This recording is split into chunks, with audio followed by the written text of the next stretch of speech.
Hello students, welcome back to SQL mathematics. Students, आज हम solve करने वाले हैं कोचीज इंटीग्रल फॉर्मूला पर बेस्ड एक क्वेश्चन जो कि आपका एग्जाम में भी आया हुआ है। सबसे पहले क्वेश्चन देख लेते हैं। स्टूडेंट्स, ये क्वेश्चन आपका आया हुआ है 2013 में MGST MSc मैथमेटिक्स प्रीवियस में। Using Cauchy's integral formula find the value of this integration when C is circle mod में z-1 इज इक्वल टू 4। ठीक है, तो इस क्वेश्चन को सॉल्व करने से पहले मैं आपको थोड़ी सी डेफिनेशन बताना चाहूंगी और कुछ फॉर्मूले बताना चाहूंगी ताकि ये क्वेश्चन कैसे सॉल्व करना है आपको स्टेप बाय स्टेप नॉलेज हो जाए। तो सबसे पहले कुछ थ्योरम्स और फॉर्मूले की डेफिनेशन देखिए। तो स्टूडेंट, सबसे पहले हमारे पास कोचीज इंटीग्रल थ्योरम, वो हमारे पास क्या होती है देखिए। If a complex function f(z) is analytic on a simple close curve C, then integration f(z) dz is equal to 0। मान लीजिए ये हमारे पास एक है क्लोज कर्व, ठीक है, और ये जो फंक्शन है f(z) वो इसमें क्या है, एनालिटिक है। देन कोची ने कहा है कि तो इसकी इंटीग्रेशन की वैल्यू हमारे पास क्या होगी, 0 होगी। ठीक है, ये हमारे पास फंक्शन इसमें क्या है, एनालिटिक है, ये आप समझ गए होंगे। ठीक है, अब कोचीज इंटीग्रल फॉर्मूला हमारे पास क्या है कि ये जो हमारे पास फंक्शन है एनालिटिक तो है on A close contour C। ठीक है, इतना तो है ही कि ये जो फंक्शन है हमारे पास वो एनालिटिक है विद इन एंड ऑन। ठीक है, with in and on A close contour C। लेकिन हमारे पास A is any point with in C, यानी कि A हमारे पास एक और पॉइंट है विद इन C, यानी कि इस क्लोज कंटूर में। यानी कि स्टूडेंट्स, ये जो A है वो हमारे पास इस क्लोज कंटूर में एक पॉइंट ऐसा है जिस पर हमारा फंक्शन डिफाइन नहीं है। नोट दिस पॉइंट, ये जो A पॉइंट होगा है ना, जो इस क्लोज कंटूर के अंदर है, उस पर हमारा फंक्शन क्या होता है, डिफाइन नहीं होता। हालांकि ये विद इन एंड ऑन जो हमारा फंक्शन है वो क्या है, एनालिटिक तो है, लेकिन जो हमारे पास पॉइंट A है इस पर हमारा फंक्शन डिफाइन नहीं है। तो उसके लिए हमारे पास क्या फॉर्मूला होता है देखिए, f ऑफ a। ठीक है, जब हमारा फंक्शन इस पॉइंट A पर डिफाइन नहीं होता और जो फंक्शन है with in and on A close contour C पर हमारे पास क्या है, एनालिटिक है, तो हमारे पास f ऑफ a की वैल्यू क्या आएगी, इसका पूरा का पूरा डेरिवेशन है वो अभी मैं आपको इस लेक्चर में बता नहीं रही हूँ। सो स्टूडेंट्स देखिए, इस थ्योरम और फॉर्मूला का पूरा प्रूफ भी है, वो हम आपको इस लेक्चर में अभी नहीं करवा रहे हैं। हम आपको सिर्फ क्वेश्चन कैसे सॉल्व करना है वो बता रहे हैं। ठीक है, तो f ऑफ a की वैल्यू हमारे पास क्या होती है, 1/2 pi iota integration C f(z) upon z-a dz। ठीक है, यहाँ से हम f a की वैल्यू फाइंड करते हैं कोचीज इंटीग्रल फॉर्मूला की सहायता से। ठीक है, integration C f(z) upon z-a dz की वैल्यू हमारे पास क्या हो जाएगी, ये जो 2 पाई आयोटा है इसके साथ मल्टीप्लाई हो जाएगा, बिल्कुल। तो इसकी वैल्यू हो जाएगी हमारे पास integration f(z) upon z-a dz की वैल्यू हो जाएगी हमारे पास 2 पाई आयोटा मल्टीप्लाई में fa। ठीक है, तो यहां से हम इंटीग्रेशन की वैल्यू निकालेंगे। ये आपका फॉर्मूला क्या है, इंपॉर्टेंट है, इसी की सहायता से हमारे पास जो क्वेश्चन होंगे वो हम सॉल्व करेंगे। ठीक है, तो देखिए स्टूडेंट, जो कोचीज इंटीग्रल फॉर्मूला है वो आपका 1 नंबर में क्वेश्चन आ सकता है कि कोचीज इंटीग्रल फॉर्मूला लिखिए। ठीक है, तो आप इस फॉर्मूले को याद कर सकते हैं। तो चलिए नेक्स्ट, तो देखिए स्टूडेंट्स, नेक्स्ट आपको फॉर्मूला लर्न करना है कोचीज इंटीग्रल फॉर्मूला फॉर डेरिवेटिव। ठीक है, ये भी इस क्वेश्चन में यूज नहीं आएगा, लेकिन इस पे बेस्ड क्वेश्चन एग्जाम में आया हुआ है, तो आप ये फॉर्मूला भी लर्न कर लीजिएगा।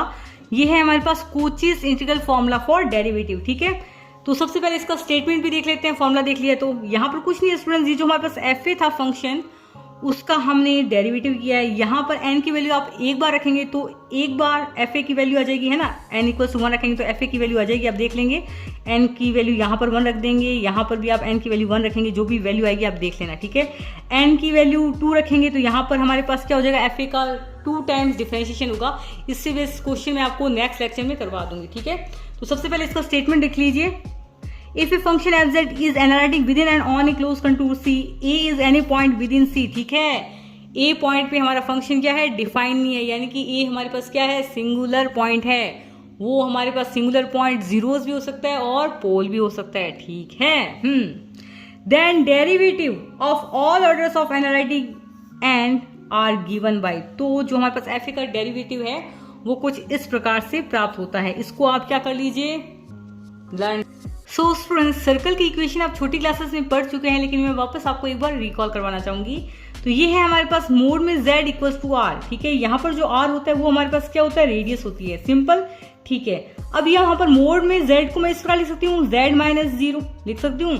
तो यहाँ पर 0 हमारे पास क्या होता है, सेंटर होता है। ठीक है, यहाँ पर इसको मैं इस प्रकार लिख सकती हूँ, z-0 + i/0। ठीक है, तो यहाँ पर आप मान सकते हैं ये एक्स एक्सिस के लिए सेंटर हमारे पास क्या होगा 0 और ये वाई एक्सिस के लिए भी हमारे पास सेंटर क्या होगा 0।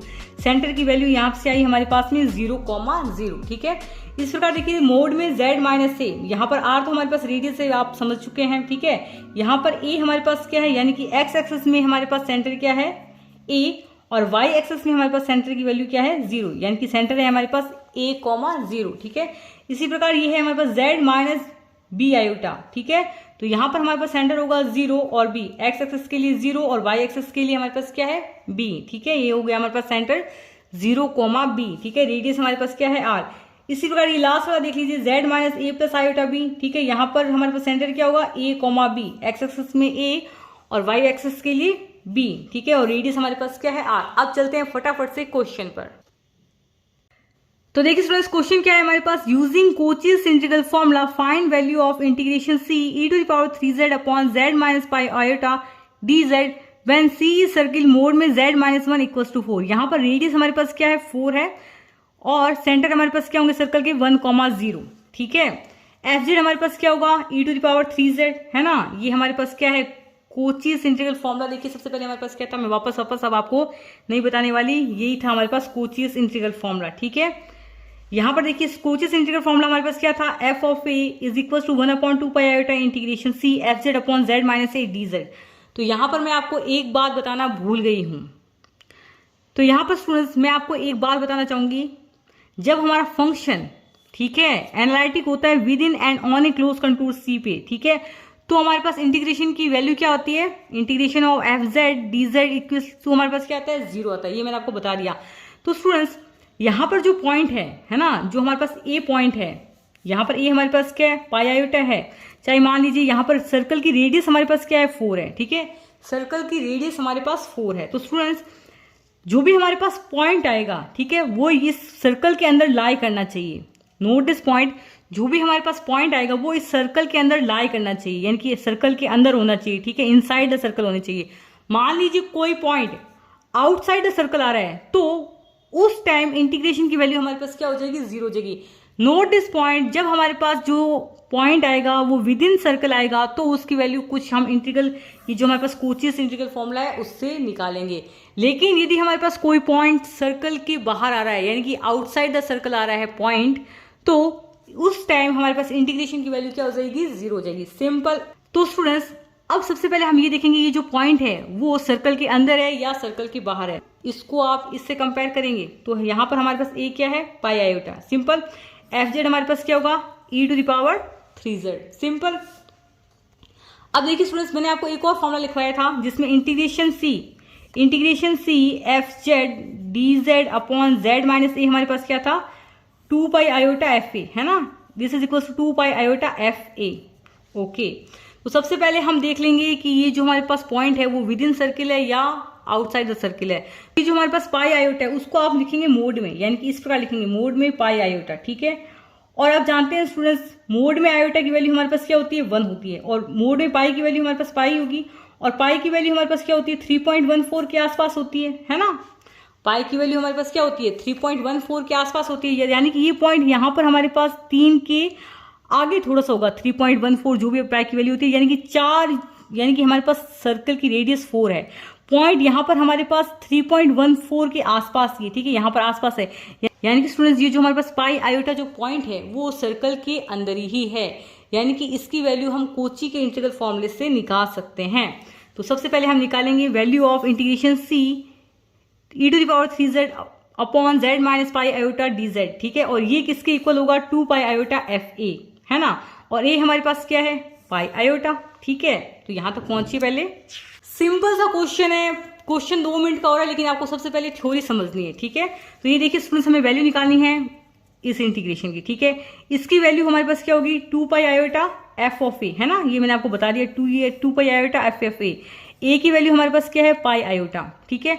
अब हमारे पास fz क्या था, fz था हमारे पास fz is equal to e⁻³ था, ठीक है।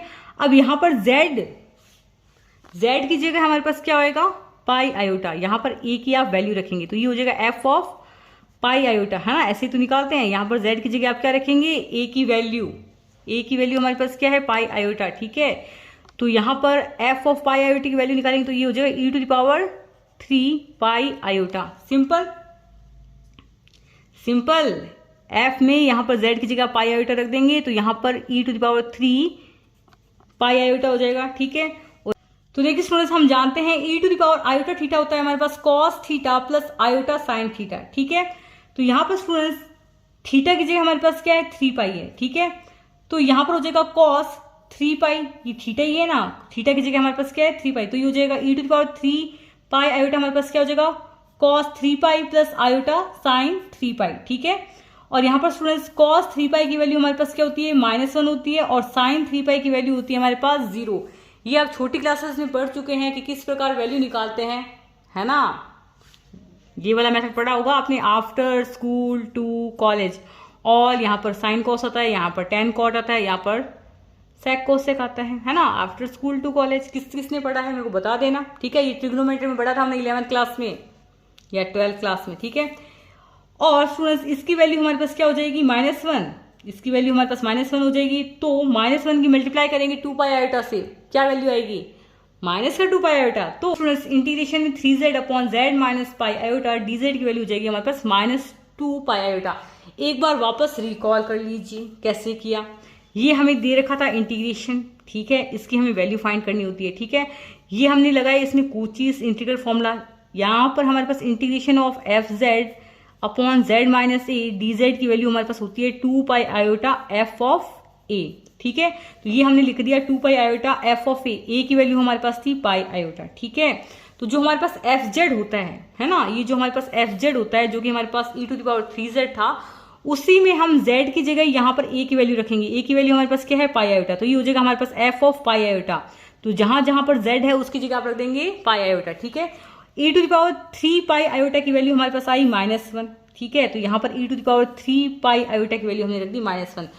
तो -1 की हमने 2 पाई आयोटा के साथ मल्टीप्लाई की, हमारे पास आ गया -2 pi iota. So I hope आपको ये वीडियो पसंद आया होगा। यदि वीडियो पसंद आए तो लाइक जरूर करें, कमेंट जरूर करें and subscribe to SQL mathematics. Thank you.